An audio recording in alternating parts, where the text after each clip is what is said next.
Hey everyone, and welcome back. Getting tickets to the right agent fast is key. Let me show you how to assign tickets in Zendesk. For manual assignment, open a ticket. Click the Assignee field and pick an agent or group.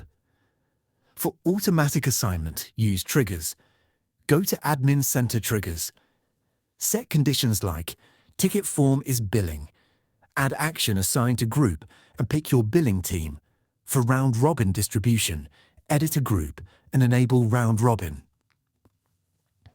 Tickets go to the agent who's been idle longest. Need skills-based routing. Create a custom field for issue type. Build triggers that assign to groups based on that field. And that's it. Whether manual or automated, the right ticket reaches the right agent every time. If you use Zendesk, let me know how you assign tickets in the comments. See you in the next one.